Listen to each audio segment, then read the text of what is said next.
اللہ مردوں سے زندہ اور زندوں سے مردہ کیسے بناتا ہے؟ یہ آیت انسانوں کے رزق پر کس طرح دلالت کرتی ہے؟ پروردگار عالم نے رات کو کیوں بنایا ہے؟ آئیں جانتے ہیں آج کے ایپیسوڈ میں۔ اعوذ باللہ من الشیطان الرجیم، بسم اللہ الرحمن الرحیم۔ ناظرین السلام علیکم، تفسیر نور کے اس پروگرام میں آپ کو خوش آمدید کہتے ہیں۔ ناظرین، ہم سورہ انعام کی تفسیر کو سن رہے تھے۔ اب تک ہم نے 94 آیتوں کی مکمل تفسیر کو سن لیا ہے۔ آج ہم 95 اور 96 آیت کی تفسیر کو سنیں گے۔ آیت نمبر 95 کی تفسیر کو جاننے کے لیے آئیں اس کی تلاوت اور ترجمے کو سنتے ہیں۔ كتاب أنزلناه إليك مبارك ليدبروا آياته وليتذكر أولو الألباب بسم الله الرحمن الرحيم إن الله فالق الحب والنوى يخرج الحي من الميت ومخرج الميت من الحي ذلكم الله فأنا تؤفكون۔ بے شک اللہ دانے اور گٹھلی کو چیرنے والا ہے اور زندہ کو مردے سے پیدا کرتا ہے اور مردے کو زندہ سے نکالتا ہے۔ یہ ہے تمہارا خدا، پس تم حق سے کیسے منحرف ہوتے ہو؟ ناظرین، یہ تو تھی آیت نمبر 95 کی تلاوت اور ترجمہ۔ آپ دیکھتے ہیں کہ اس کے اندر نکات کون کون سے پائے جاتے ہیں۔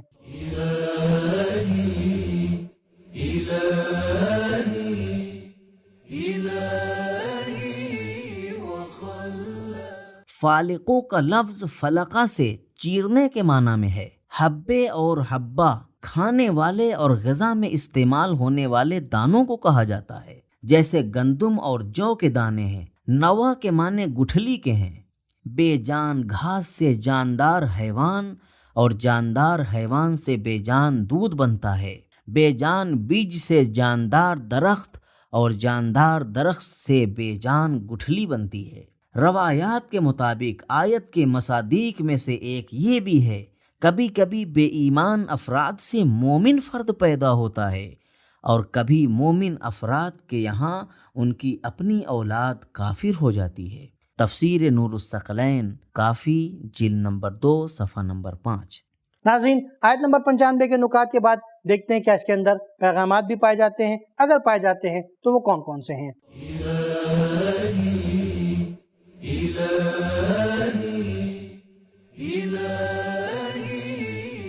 نمبر 1، دانے اور بیج کو زمین میں بونا انسان کا کام ہے، لیکن اسے زمین کے تہوں کے اندر چیرنا اور اگانا خدا کا کام ہے۔ نمبر 2، طبیعی آثار اور خلقت کی رنگینیوں میں غور و فکر کرنا خدا شناسی کی راہوں میں سے بہترین راستہ ہے۔ نمبر 3، انسان کے لیے رزق و روزی انہی دانوں اور بیجوں سے ہے جنہیں پروردگار عالم نے اگایا ہے۔ پس ہم کس کی طرف جا رہے ہیں؟ ناظرین، خدا کا لاکھ لاکھ شکر ہے کہ یہاں پر ہماری 95 آیتوں کی مکمل تفسیر ہو گئی ہے۔ اب ہم آیت نمبر 96 کی تفسیر کو جاننے کے لیے اس کی تلاوت اور ترجمے کو سنتے ہیں۔ فالق الإصباح وجعل الليل سكنا والشمس والقمر حسبانا ذلك تقدير العزيز العليم۔ وہ خدا صبح کو شگافتہ کرنے والا ہے اور اس نے رات کو سکون کا باعث اور آفتاب و ماہتاب کو دونوں کے حساب کا ذریعہ قرار دیا ہے۔ یہ دانا و توانا خدا کی تقدیر ہے۔ ناظرین، یہ تو تھی آیت نمبر 96 کی تلاوت اور ترجمہ۔ اب دیکھتے ہیں کہ اس کے اندر نکات کون کون سے پائے جاتے ہیں۔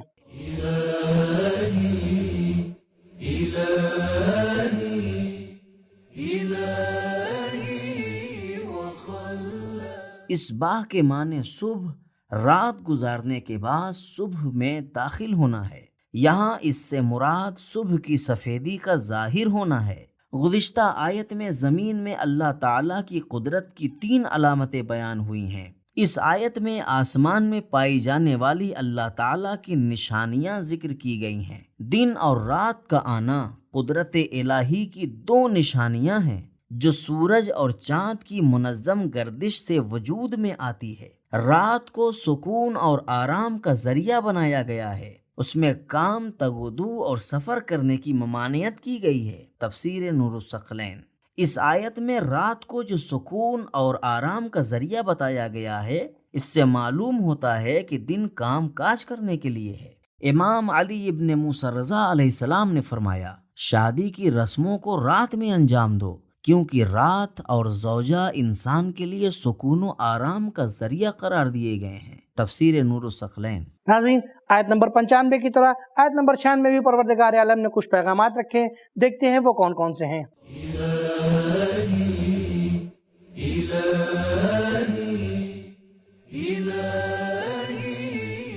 نمبر 1، رات اور دن کو بنانے کے لیے کسی صاحب قدرت اور صاحب علم و دانش وجود کی ضرورت ہے، جو اس کام کو صحیح اور ٹھیک حساب و کتاب کے مطابق بنائے۔ نمبر 2، سورج اور چاند زندگی میں اپنے امور کو منظم کرنے کا ایک ذریعہ ہیں، بہت سے حساب کو ان کے ذریعے حل کیا جا سکتا ہے۔ اس آیت میں سورج اور چاند دونوں کو حساب منظم کرنے کا ذریعہ قرار دیا گیا ہے۔ اس سے مراد شاید یہ بھی ہو کہ شمسی سال اور قمری سال دونوں ہی قابل اعتبار ہیں۔ شاید یہ بہت ہی منظم اور ایک جیسے حساب کی طرف اشارہ ہو، جیسے زید عدل، یعنی زید ہر طرح سے عادل ہے۔ نمبر 3، انتہائی منظم پروگرام تربیت دینا، اس پر پوری طرح سے عمل درآمد کروانے کے لیے علم و قدرت کی ضرورت ہے۔ نمبر 4، آسمانی سیاروں ستاروں میں پائے جانے والے نظام کے بارے میں غور و فکر کرنا بھی خدا شناسی کی راہوں میں ایک راہ ہے۔ تو ناظرین، ہمیں معلوم ہوا کہ پروردگار عالم نے بے جان گھاس پھوس سے جاندار حیوانات پیدا کیے اور اسی جاندار حیوان سے دوبارہ سے بے جان دودھ کو بنایا، اور اسی طرح سے پروردگار عالم نے اس دنیا میں رات کو اس لیے بنایا ہے تاکہ انسان آرام کر سکے اور دن میں اپنے کاموں کو کر سکے اور سفر کو کر سکے۔ ناظرین، آج کا ہمارا ایپیسوڈ یہیں پر ختم ہوتا ہے، انشاءاللہ پھر ملیں گے، تب تک کے لیے شکریہ، خدا حافظ۔ سبیل قرآن، قرآنی سماج کی پہچان۔